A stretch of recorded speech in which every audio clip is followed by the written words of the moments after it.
And if you have a cool.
Good evening. I call to order City Council meeting for tonight. It is Wednesday, November 15th, 2023.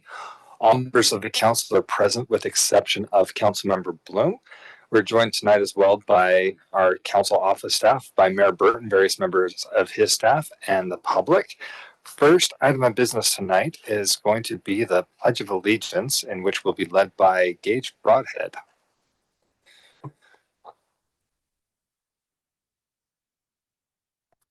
Can you guys hear me? Would you all please stand and join me in the Pledge of Allegiance? I pledge allegiance to the flag of the United States of America and to the republic for which it stands, one nation, under God, indivisible, with liberty and justice for all. You may now be seated. Thank you. Thank you, Gage. We've got a few items on our agenda tonight.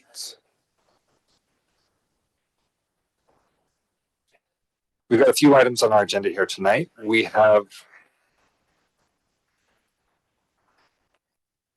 a computer that did not get muted, so that is now fixed. We have a special recognition this evening, and after which we'll have public comment, reports to the city council, and then our business item for the evening. So we will start with that special recognition for our youth, West Jordan Youth City Council. For that, we'll look to Mr. Anderson. All right, thank you. And I'll have Mr. Hallmark join in here briefly, but we have several members of our newly minted West Jordan Youth Council. They had their first meeting last night, kind of an introduction, get to know you meeting. They received a little bit of swag, and we have 9 youth from Copper Hills, West Jordan High, Itinerus, and Taylorsville High, residents of West Jordan. And so what we would like to do is typical when you get appointed to a council is we go through the oath of office. I've invited Miss Tandy Sloan, who's our city recorder. And I don't know if Mr. Hallmark would like to just.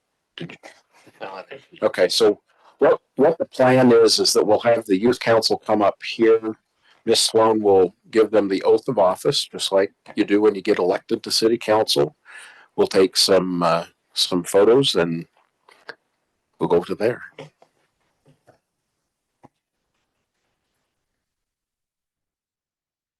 The youth council come up here, and that's towards the council facing the audience, please.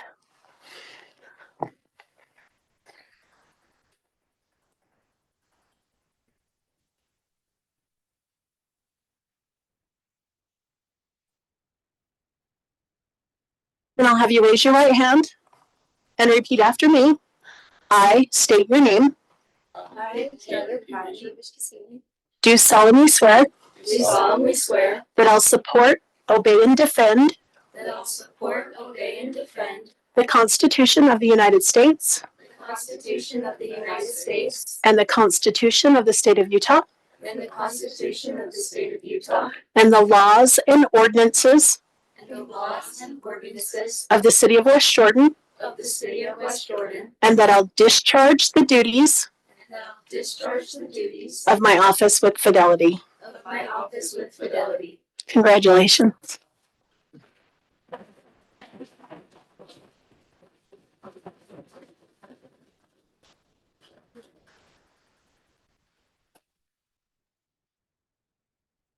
And then if you'll just stand there for a minute, we'll have the council come up and they can have a photograph at the city council.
Thank you, Chair.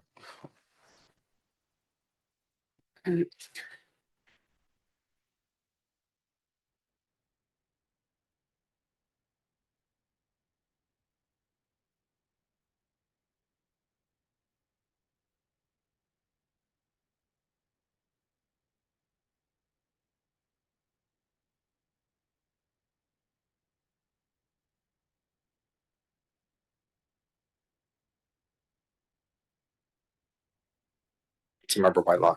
Thank you, Chair. I just want to recognize Gage Broadhead as a volunteer from the city. He reached out and looked for volunteer opportunities. And so he's going to be volunteering as our adult, I don't know what we're calling him, advisor, our adult advisor for the youth council. So thank you for being here and thank you for serving.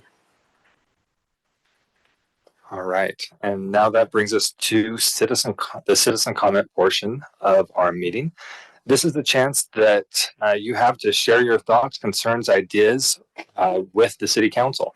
Typically, you'll have up to 3 minutes to speak on any subject that you'd like. The council doesn't usually engage in back and forth. We're here to listen. However, if there are specific questions that you're looking for an answer to, we may have member staff reach out to you or connect with you to help answer that specific question. For those who are participating online, well, we are not doing anonymous comments, but you're welcome to comment as well. At the bottom of the screen, there's a little icon to raise hand to indicate that you'd like to speak. We'll start though with those who are in the room. And like I said, you can have up to 3 minutes to speak. Is there anybody who'd like to address the council tonight? Please. With the microphone, please hit the button on the right. That should turn the red light on. And then perfect. And then if you'll share your name and city of residence, then we'll start the 3 minutes. Okay. Hello, I'm Laurie Sheen. I live in Copperfield, Phase 1 in West Jordan. Today, I come representing 157 adults who live in or around the Copperfield neighborhood. We have a petition that we'd like to present requesting that a crosswalk be placed at the intersection of 6250 West and 9000 South. Most of you are becoming quite familiar with our neighborhood, but you might not realize that this intersection provides an integral connection between sections of our neighborhood, as people in our community cross through many times every day to get to social interactions, church activities, music lessons, etc. Because this crossing is frequently used by children and adults alike, having a crosswalk there is important for the safety and walkability of our community. It has been remarked in previous interactions with the City Council that we have, figuratively speaking, brought pitchforks and not solutions. If we have come across as strident or combative, I apologize. I hope that this petition will be seen as a good faith effort to find a small part of a solution to one of our many concerns. I would also like to take a moment personally to address some of the frequently asked questions that were recently published on the 9000 South Corridor Study website. In order to have an honest and effective discussion, it's necessary to agree on the definition of terms. After reading the FAQs from the study, I've realized that in some cases, we're not working with the same definitions. For example, the study calls our triangle neighborhood Copperfield and the homes to our north, the Duck Ridge neighborhood. Most of the homes to the north, however, were originally just phases 2 and 3 of Copperfield. The FAQs state that originally our little section was meant to stand distinct from the Duck Ridge neighborhood. But Copperfield, though built in phases, has always been one community, as its original name clearly shows. And I hope that the proposed crosswalk will help us to continue to be part of that community that was established right from the very beginning. The FAQs also state that our neighborhood is nestled between 9000 South and New Bingham Highway. This description is misleading at best. It could more accurately be described as being isolated or even trapped between what is planned to be 3 very busy and noisy roads. Using the word nestled to depict the situation doesn't change the facts, and I think it would be helpful if we address the facts honestly and accurately. A final word choice that I'd like to bring up from the FAQs is the term regrettable. When we truly regret something, we have a desire to rectify it. I hope that the City Council members and staff will help us to find some good solutions to the regrettable situation in which we find ourselves. And approving the proposed crosswalk will be a start. Thank you for your time and consideration. Can I give this to you? For the petition, Mayor, would you like that to go to you or somebody else on your staff? Yeah, take it. Thank you. Wonderful, thank you. Okay, who would like to go next? Go ahead, you go right ahead. Are you talking about a different issue? Yes, Okay. that's fine. All right, and again, if you'd share your name and city of residence. My name is Shelley Carlisle, and I am from West Jordan. I live in West Jordan. I am also in phase 1 of Copperfield. 17 and a half years ago, when I signed my sales contract, due to me being in the real estate and mortgage industry, I carefully researched the neighborhood, the zoning of everything that was going to be around us. As the city has grown and things have changed, what it was 17 and a half years ago and what it is today is a little bit different. I'm here to support this petition to put into place a crosswalk to connect phase 1 of Copperfield on 6250 West and 90 South to phase 2 and 3 of Copperfield. That will provide safety for the children in our neighborhood. And I feel like with all of the changes that have happened, to put in a crosswalk would be a very kind thing for you to do in order to help keep us connected with the rest of our neighborhood. And that's all. Thank you. Thank you. All right. Who'd like to go next? Bob Badilla, resident of West Jordan. I'm grateful for the citizens who have come to talk about what's going on with 90th South, as I am with every resident that comes up to speak in front of this council. I'm here representing the people who've come out to me and are upset with the obvious amount of party interference in the election that we're currently in. Not much I can do about it, but I'm coming to you folks because whether I'm on the council, this next one or not, or it's someone else, we need to address this. I went to the city. The city said, yeah, this is a pretty bad thing. Go to the county. The county said, yeah, this is a pretty bad thing. Go to the lieutenant governor's office. The lieutenant governor's office said, yeah, this is a horrible thing, but it's a city thing, so go to your city. There are no rules about what to do about party interference. We can set those rules, though. We can set that up and say we're not going to have a party interfere with our elections. There are other cities that are having the same thing. We can ban with those cities. So I put this to you, council, whether I'm on it coming up next year or not. If I'm not here, please, I will be here telling you to do it from this place and not that place. So let's make sure that we're a city that doesn't want party interference in our non-partisan elections. We need to stop this, and we can. The other thing I want to talk about, and this is for you, council, right now, and for the other members of the administration here in this room. My opponent stole from the city. He committed even what our city attorney says was a crime. Using the city logo on his mailer right next to a party logo with his name right next to that implies that he's endorsed by this city. It's a federally trademarked logo sent through the mail. That's a crime. It is something that makes it look like he was endorsed by the city, because it even says working for current residents. I pose to you the question, if that person is elected, are you okay with a person who stole from the city in order to further his advancement into an election?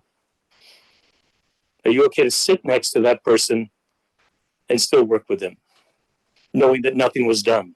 And it's not just him. The party that put out that mailer and paid for that mailer put it on there as well. Are you okay with a party taking your logo, federally trademarked logo, and putting it on their mailer? Because they're the ones that did it. You can say that my opponent didn't know what he was doing, but a party knew what they were doing, and they did it to our city. And as far as I've seen, nothing has been done yet. Maybe there'll be more coming. But I want to make sure it's done, and I want to make sure that you're okay with what happens.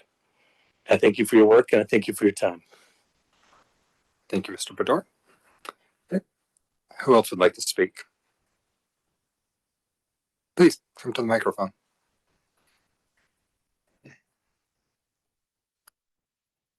Hi, my name's Kelly Lewis. I'm also from the Copperfield Phase 1 neighborhood. And I just wanted to stand up and add my support to the petition that was handed to our mayor for the crosswalk that will connect our neighborhood with the other Copperfield phases. With the construction that has begun on 64th West and 90th South, all the lanes have been shifted over right against the sidewalk, the entire way to 64 South. So I work at Antelope Canyon, and my children go to Antelope Canyon. We walk every morning, and we come home every walking right on 64 South. And honestly, today I was a little bit scared as I walked home. If any of those cars, there's no buffer. They're right against, there's like no bike lane anymore because of the way they've shifted, because of the construction there. If any of those cars were to swerve at all, we would be gone. So there's children, adults walking up and down 64th, and that construction is just making it very unsafe. If we were to have that crosswalk, we would be able to cross over in the neighborhood, walk inside the neighborhood to get over to Antelope Canyon, instead of having to cross where the crossing guard is there at 90th and 64th. And so that's why we use that, but it feels really, really dangerous, really unsafe. So that is my reason for supporting that. Thanks. Thank you. Who'd like to speak next?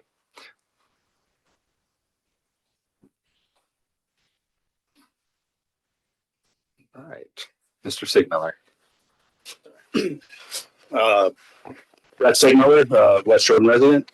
I know you guys have heard from me before. Just want to kind of keep this up in front of you guys. Also, Logan and I, a neighbor, we went and knocked everybody on Duck Ridge. I think it was 2 weeks ago, a week and a half ago. I know a few of them showed up last week because we weren't aware. We were our fault. But a lot of those neighbors weren't aware of what's the plan is on 90th and with Duck Ridge and how it's going to affect them. So we just wanted to, again, keep this in front of you guys and know that most of us are against the 90th South project going through and what it's going to do to the citizens' lives out there. So thank you. Thank you. Can I tell him nice jacket? I think that's understood by all. Please come to the microphone. Yeah, name and city of residence. My name is David Muther. I'm also West Jordan. I'm actually one of the citizens on Duck Ridge, and one of the individuals that Brent and Logan came by and talked to me about. I had no clue what was planned for 90th South and Duck Ridge. At the time we moved in there, I worked for the builder in the area, and they had no idea of what was planned for that area. And I just want to make sure my voice is heard that we are animately opposed to what's being planned. That's all. Thank you. All right. Anybody else would like to speak? All right, again, for those of you who are online, please hit the button to raise hand so that we're aware. And if there's others in here that would like to speak, please just stand right up after and come on up to the microphone. Please. My name's Teresa McIntyre. I'm a resident of West Jordan, and I just wanted to speak in asking for you to approve the crosswalk at 6250 West, so that our neighborhood can be connected and that our children and adults can walk freely and safely through that area. I spoke to a number of people as we were getting signatures, and one couple said, we walk our dogs that way every single day. Every single house that I went to where somebody was there, they signed that petition. So that tells me that the people in our neighborhood really do care about that and that they want it to happen. Thank you. Thank you. Anybody else like to address the council tonight? All right. I'm not seeing any other hands, nor am I seeing anybody online. So we will close citizen comment and proceed with our agenda to reports to city council. Councilmember Green, did you have a comment before? No, I just clicked for reports. Okay. I would encourage you, those of you that are here, to stay to hear some of the reports. There are quite a few things that are going on in the city that you may find interesting. So with that, we'll start with any reports from the council on council business. We'll go to Councilmember Green. I have a couple of things to talk about. One, thank you to Corbin Lee. He was my personal tour guide today at the Valley Emergency Communication Center. For those of you that don't know, Valley Communication Center is celebrating its 35th anniversary, and they have just remodeled the building to make it more efficient to communicate with our fire and police and neighboring fire and police. Corbin, along with the facilities director and the IT director, gave me a personal tour. So it was good to see. And And what I'm going to tell those of you that are sitting out here, that 911 surcharge that you pay on your phone is well worth the money when you see the technology and what they're trying to do to be able to get police and fire to your house. So I had that. Second of all, a couple of us were able to attend the Memorial Day, Veterans Day event. Thanks to city staff for putting that together. I think it was pretty well attended, and Ashley and Sherry did a great job. So thanks to them. And last but not least, I'm going to thank Alan Anderson and Rodney Glore. If you did, and so I'm going to tell you about, I've been piloting the city's go-to communication app. I actually have on my cell phone, the way it works, and it's on my iPad, I actually have a city cell phone, a city phone number instead of using a personal phone number or a second phone number or something. And I think as we drift towards that, as we come to the first of the year, I think everybody will have that number. If anybody wants my number, it's 569-5206. And it rings on your cell phone, but you know it's a city number. A lot of city employees are using that. It's a very useful tool, and I just wanted to report that it really does work, and it does work well. And thanks to the IT department, Robert and Rodney, for letting me play with it and see that it really would work for the council, because then we can all have a city phone number with a digit associated with either our council district or an at-large number. And it worked, and it does really work really well. So I just thought I'd report that to the council so you had an idea of some things that may be coming technology-wise for the council. Thank you. All right. Not seeing any other lights. We'll go to the council office report. Mr. Anderson. Thank you. Just two things. As been reported to the council, the council staff is working with IT, making sure that the technology is ready as they continue to install equipment in City Hall, so that we can begin council meeting there when we're ready. I know the council has a desire they had a desire to be the last out, and they had expressed a desire to be the first back in. So I've already had a couple meetings with the providers and IT to make sure that the equipment's in the right place so that we can do that. And I know we've done a lot with youth council tonight. I just wanted Warren to just report to the council about last night's meeting. I'll try not to repeat anything that Mr. Anderson has already said, but we met last night. We had Councilmember Green and Councilmember Whitelock with us.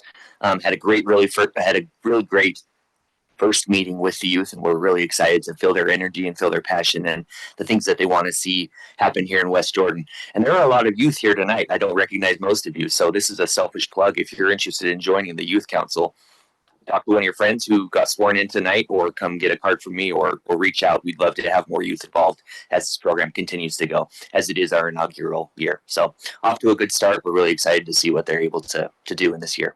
Thank you. All right. Mayor's report. Mayor Burton. Thank you, Council Chair McConaughey. But I wasn't planning to do on my report, but I'm going to add to it now because the audience is here. A few months ago, during the summer, I got a handwritten letter from a young girl who said that she has a dance class over on 6400 South on the south side of New Bingham Highway, and how challenging it is for her parents to drive across through that intersection and ask for a signal light there. Well, the city has been working to get a signal light there. We've worked with UDOT several times to try and get a signal light, but it hasn't warranted, but it got really close the last time we did it. So I talked to the traffic engineer, and he said he would try again. I'm happy to report to you that UDOT now has decided that we are warranted for a signal light at the intersection of New Bingham Highway and 6400 West. I can't tell you when that'll happen yet because UDOT provides red tape that we are going through right now, but it's going to happen. So some good news. Okay, now for my normal report. I had the opportunity to be at the unveiling of the dedication of the peaks of the Salt Lake City Airport. If you look at that, when I went there was during the daytime, so this picture isn't when I was there. That little circle is Salt Lake City. If you see that on this gigantic steel mast there, that is the world map, and you can see the United States there, and that little circle is Salt Lake City.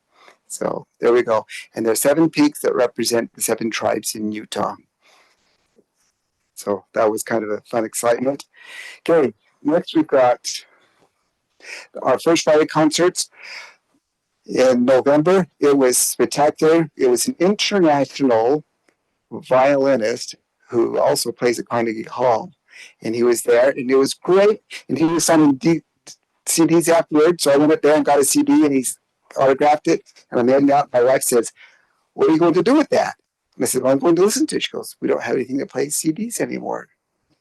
If anyone wants one, I got a good special deal on it." My son said he would record it first so I could listen to it in another fashion. Okay, the Bingham Creek Trail.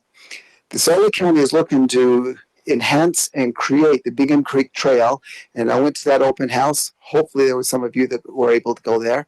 That will be a regional trail that will take us from Copperton all the way to the Jordan River. So that's in the early planning stages. It'll incorporate parts of there. That's an interesting picture. The Rio Tinto is celebrating 120 years. They invited each of the mayors whose city touches Kennecott. So it was Harriman, South Jordan, West Jordan, West Valley, Magna. Thank you. And it was a great opportunity. They showed us some of the historic things that Rio Tinto has done and how they have made a difference in shaping Utah with the employment and resources they have provided for us. And they gave us some copper too. It was not a penny, it was a pen. Okay, and then Councilmember Green already talked about the Veterans Day service. So thank you for all those who came and participated in that. We enjoy having those opportunities there. Some things that are upcoming is we have our Hispanic Heritage Recognition Awards coming, and we have several who live or work in West Jordan who will be recognized at this. Oh, that's not that one, that's the next one. Yep, no, that was this one.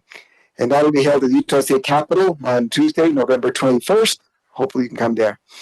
Our first Friday in December is going to be real exciting. It's going to start at 5:30. It's our kickoff for the holiday season. We have a special guest star from the North Pole who will be showing up. So I hope you can have a chance to come out and you can share with him some ideas that you want him to come and visit you with. And then after that, we will be able to do our normal first Friday concert with Thurl Bailey. So I think that'd be great. Oh, by the way, there'll be a drone show there too if you want to come and check that out. Some other things of note, city offices are going to be closed for Thanksgiving and the day after. So make sure you come and visit us before that or afterwards. And after the opening of the new Copper Hills Home Depot, there's been a lot of interest on putting pad sites like small restaurants or other things like that in that parking lot. The first one was made it through the planning commission yesterday. So good things are happening on that part of our city. So watch out. There's more great things happening. It's kind of like back sucking other businesses in, which we appreciate that.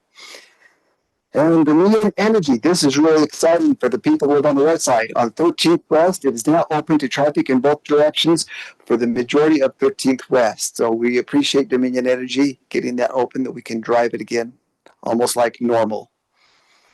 That For how long? in the spring, they're going to have to open another section back up down on the near 7800 South. Sorry. But we made them have to close it up because winter is here and we got to get ready for the snow plows and it's got to be accessible. By the way, in case anyone knows my tie, why am I wearing a tie with snowflakes on there? Because this morning I met with our public works and we got our snow plow drivers all prepped and ready to go.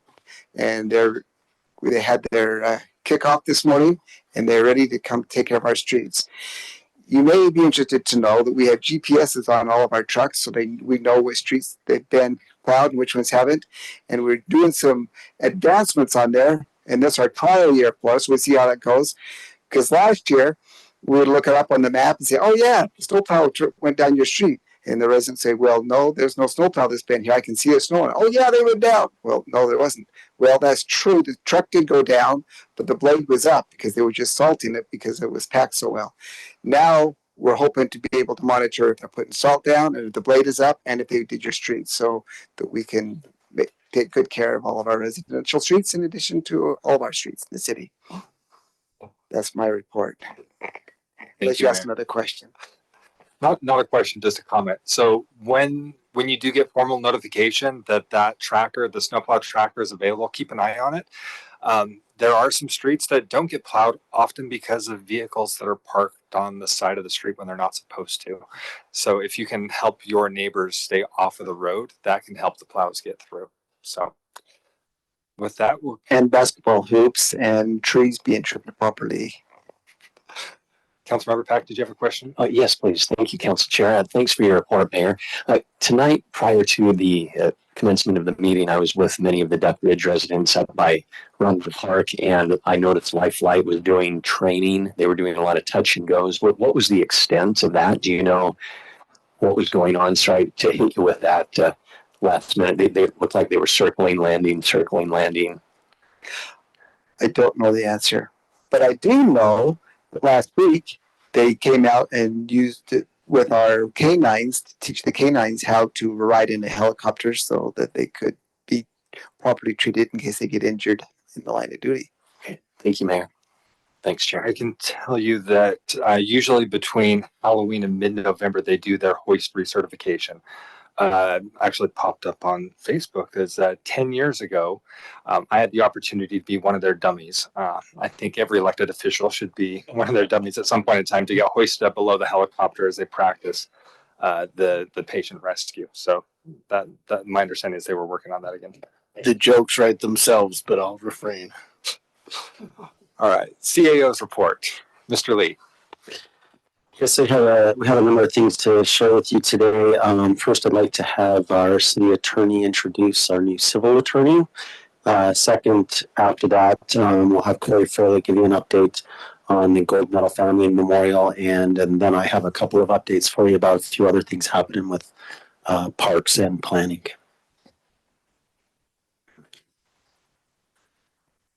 Council, I am very happy to be standing in front of you with the news that I have today.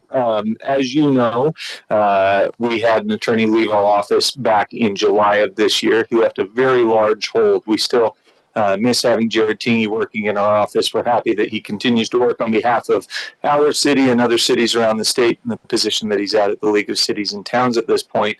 But today I'm here to introduce you to the newest attorney who is joining our office. His name is Patrick Boyce. I'll allow him to introduce himself, but he's here. We've got him engaged. He's already working on some of the priorities that the council has given to us in recent meetings, and I think he's going to do very, very good work for the city, for the residents of the city, and happy to have him with us. Thank you for having me here tonight. It is very nice to meet you. I've met a few of you already, but look forward to working with you and serving the city and the residents of West Jordan. We've got long, deep roots here in West Jordan, and so I'm very happy to be here and be a part of everything that's going on. It's very exciting. So thank you. Welcome, Patrick.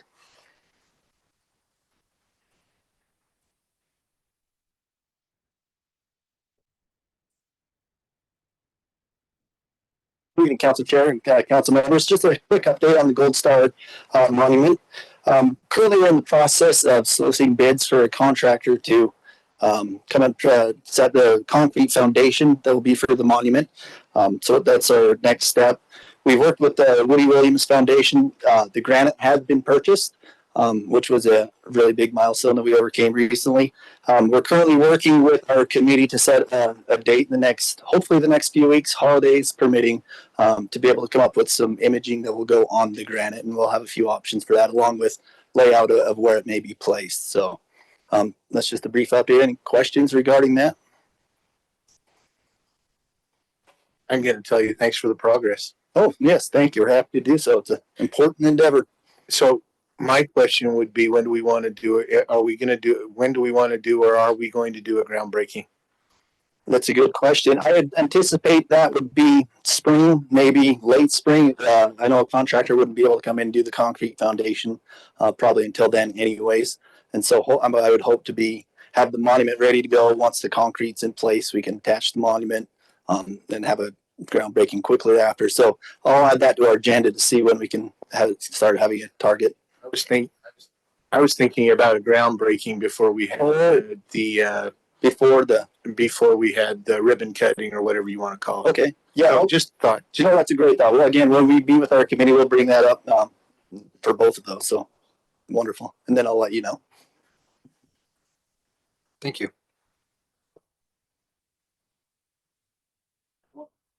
So I want to show you a couple of slides. And okay to use this clicker to advance. I'm going the wrong direction. Okay. I want to give you an update on three items. First, a quick update on what's happening with the Wheels Park in the Longwood Park area. This is the design for phase one of the Wheels Park. It consists of a skate park and a skate plaza. Just real quickly, I'll show you the design for that skate park that's going through numerous iterations. If you can see in the lower part of the image, there's space reserved for a future phase of expansion as well. In the upper part of the image there's another space reserved for expansion of different types of skate terrain. The middle portion, which is the colored concrete area, that's what will be built in that first phase. The part that's under construction right now is the pump tracks. There's a few images here of the pump tracks. This is primarily a biking area. When we did the groundbreaking, there were a number of months of utility work. And so although work had started, it wasn't really visible that progress was being made. A lot of it was underground. So now it's kind of fun to see that the progress is actually happening. And you can see, I can tell this is where the berms are. This is where I would ride. One of the fun things about this project is that the mining, as you know, it will be themed after the nearby Kennecott copper mine. Kennecott's worked with us to donate a couple of dump beds from the copper mine. They're circled here in the plan. These dump beds are huge. To give you a sense, they are massive, over 15 feet tall. The bed of it, the dump bed itself is 30 feet deep, 30 feet wide.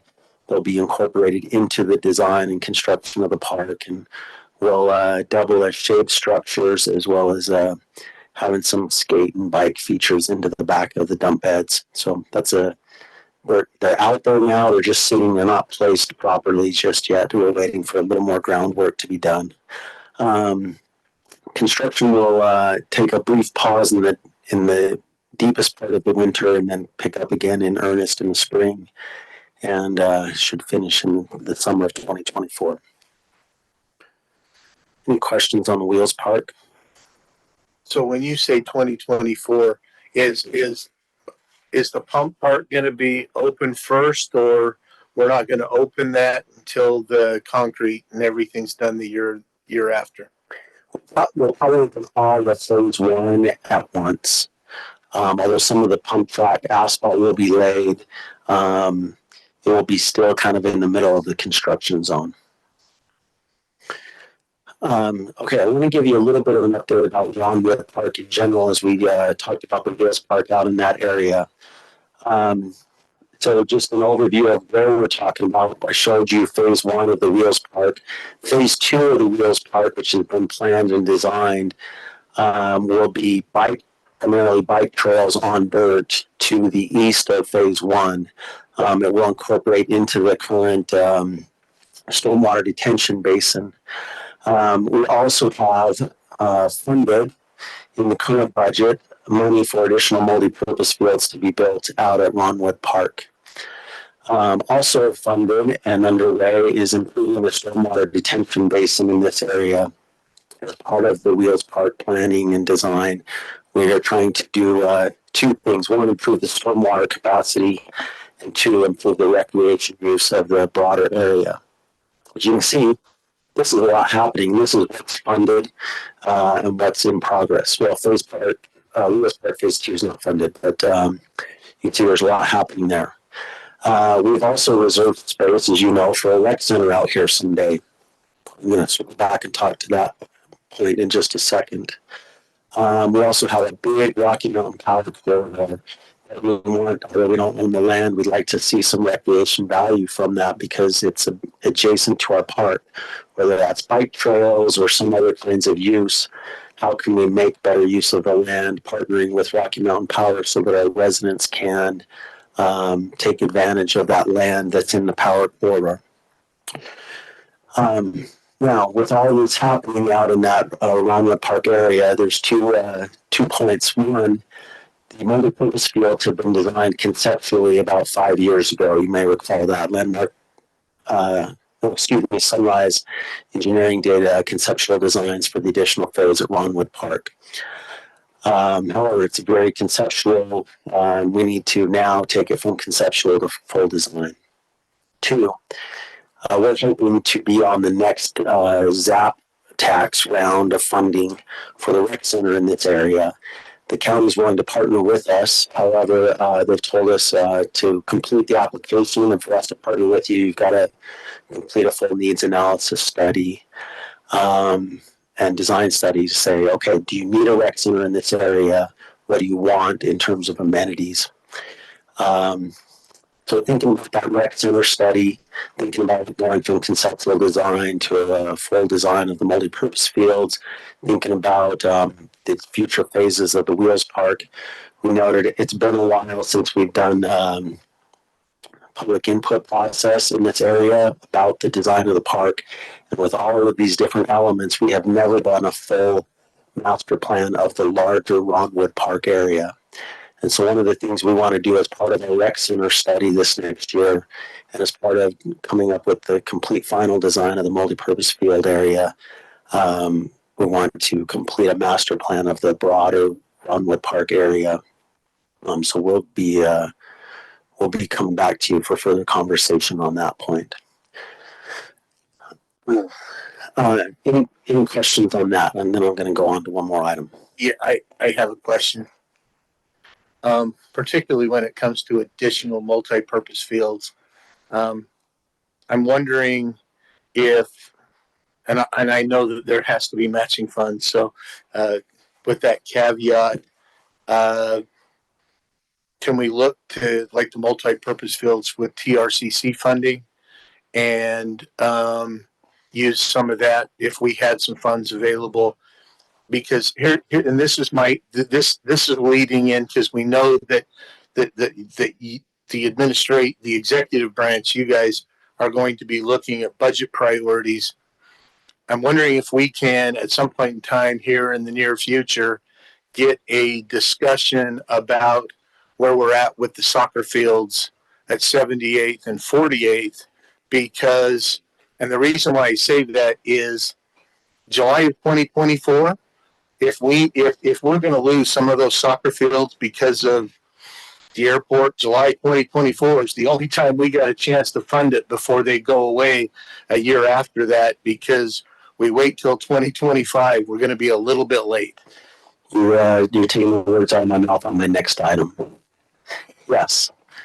Anything else on Ronwood, and then I'll circle back to responding to you. Yeah. So the pictures and the concept that were shared here, could they be shared somewhere where members of the public can easily get to them? I noticed a couple of phones trying to take pictures. Can we get a clean version that we can send to the neighborhoods? So there is a, regarding the Wheels Park, these images are on the Wheels Park website and are available there. Regarding the Ronwood, these, bubble diagrams of Ronwood Park, this is very conceptual to just make the point we want to get something a little more polished before we put it out publicly. I guess the question would be, could these slides, since they're part of the meeting, could these be kicked over to Mr. Anderson to just append to the agenda? Oh, that's so fine. Simply come there. Yeah, I think that's fine. Yeah. Beautiful. Thank you.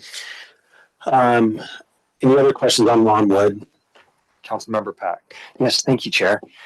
Thanks very much for the update. And as I've spoken with just about every resident on Duck Ridge and Tintic and the adjacent areas, grateful for the opportunity to have the park and the expansion. And it's hard to believe almost 4 years have gone by since we were first talking about this in January 2020, right before COVID shut the world down. But the main concern is enough parking. So with all those increased amenities, the main concern is that's going to bring so many more people into the area, just to keep that on the radar of making sure that there's adequate parking, so it's not on-street parking in both directions. Excellent point. It's one of the reasons we feel like we better do a little more than just the design of the fields, do another public process, and get a broader master plan. For example, although we plan parking lots off Duckridge Bay and 86 South, would residents prefer to see more parking lot off of Duckridge Bay or a smaller parking lot off Duckridge Bay? Larger off 86 or smaller off of 86. If it's a larger parking lot, does that discourage on-street parking or encourage more people to park on that side of the park? We want a better master plan and a better public feedback process to consider those kinds of alternatives. Yeah, good point. Thank you. Thank you, Mr. Lee. Thank you, Chair. I'm going to push a little further. Have we identified what methods we're going to use to be engaging with folks? We haven't gotten that far along. Okay. I'm seeing a couple of heads like nodding agreement or disagreement. So I guess my suggestion would be letting those who attend city council meeting get like a little polling button. So yeah, they can make the decision. But the time is of the essence on this issue for two reasons. One, we want to build those multi-purpose fields quickly.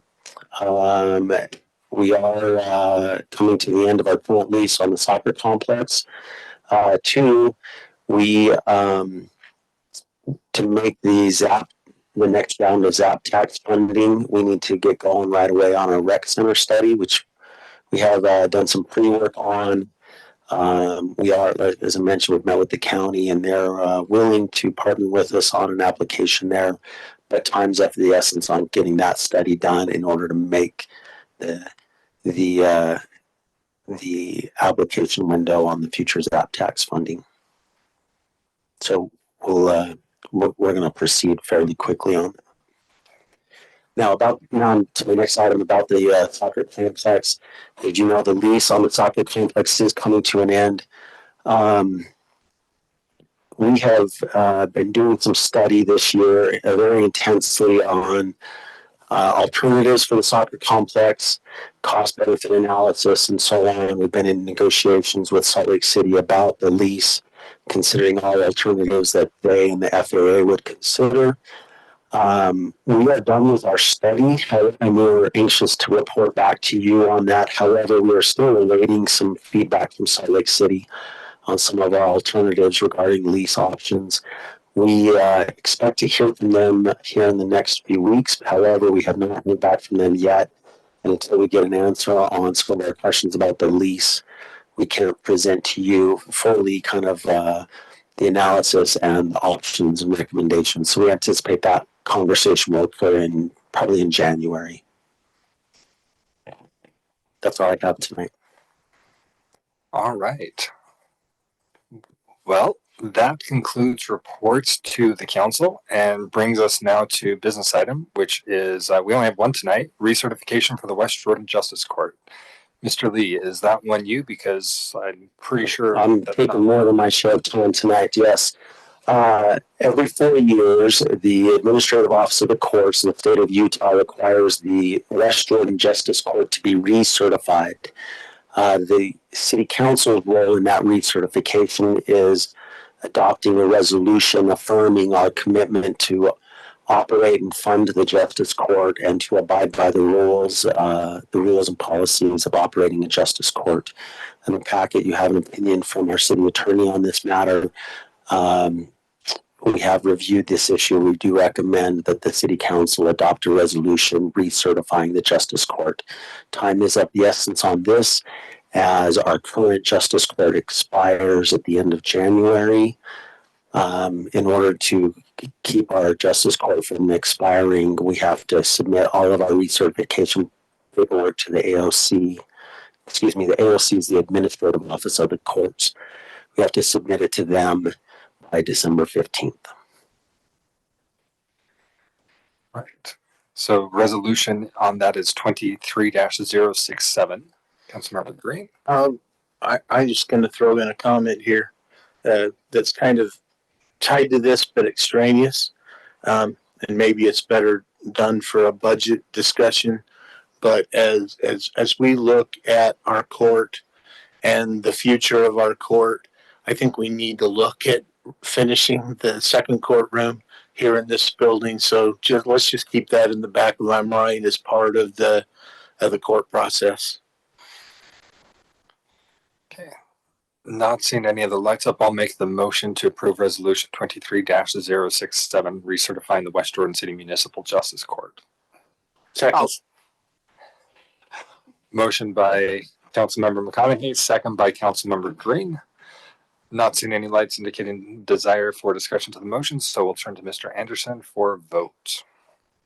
Thank you. Normally this would be Miss Quick, but she's asked to be excused this evening. I failed to mention that at the beginning, but we will start with. So I have a question. Are you qualified to take a roll call vote? Actually, I am.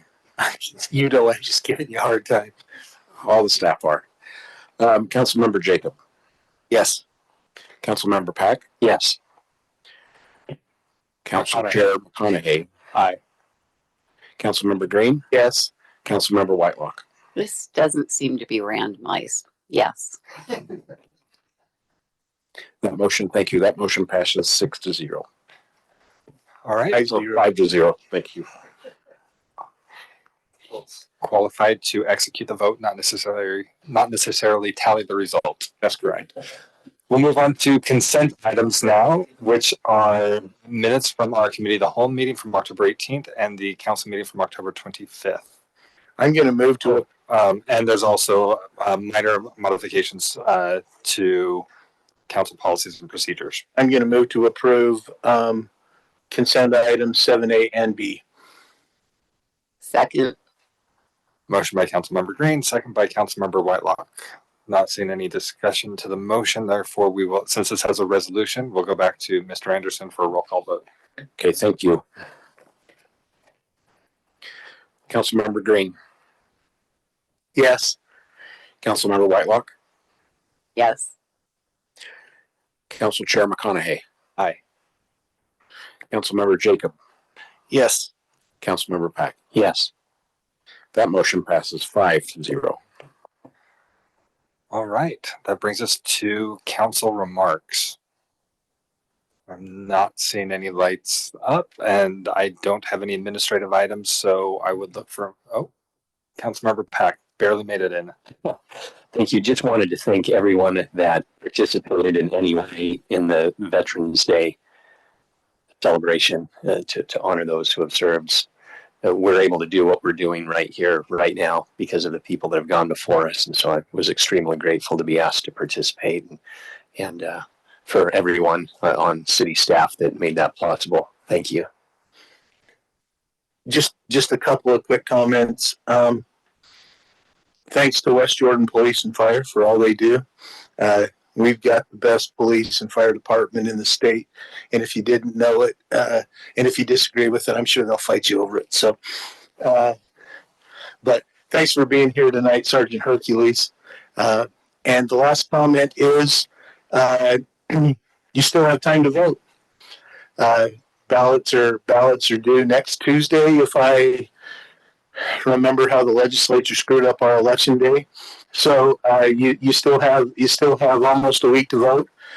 There is a drop box right over there in the parking lot, and if you live out, a lot of you are from Copperfield's neighborhood. There's one in Redwood Park, so you can drop that there and save the county 50 cents from the mailing. So don't forget to vote.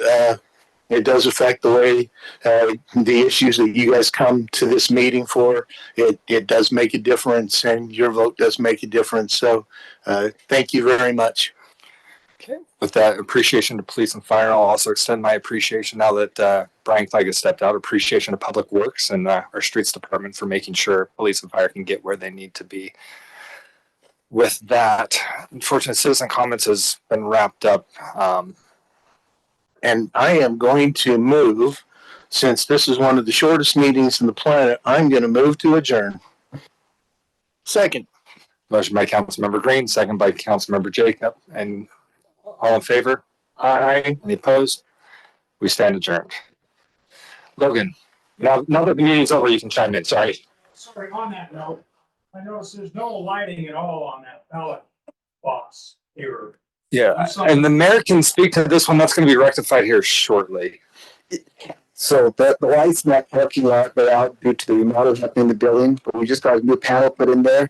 So as a matter of fact, I've already talked to Corbin to follow up to make sure we get that light on. And I mentioned specifically the light on that ballot box. So Find out. no, A temporary light, probably a week or two. I would hope. I just noticed that one. Yeah, we noticed, for those that are still online listening, the questions about the lighting out in the parking lot at City Hall and at the Justice Center. With the remodel of City Hall, there's a significant power junction over there that powers the parking lot, and that box had to be replaced. That box has finally come in, and actually today was the day that we had originally planned to do a tour of City Hall, but because they're going to be swapping out and hooking up the electricity, we weren't able to, but it should be coming soon, but we don't have an exact date. We're within the next 2 weeks, though, right? The panel is in, but all the wiring has to be connected. It takes some time. So Box I don't is know in, the timeline, but we'll find out. So yeah, he can talk to them tomorrow. I would think that they could prioritize that circuit, but I don't know what that Yeah, would. that one's a what it public would take. safety issue. It is a safety issue. Thank you guys.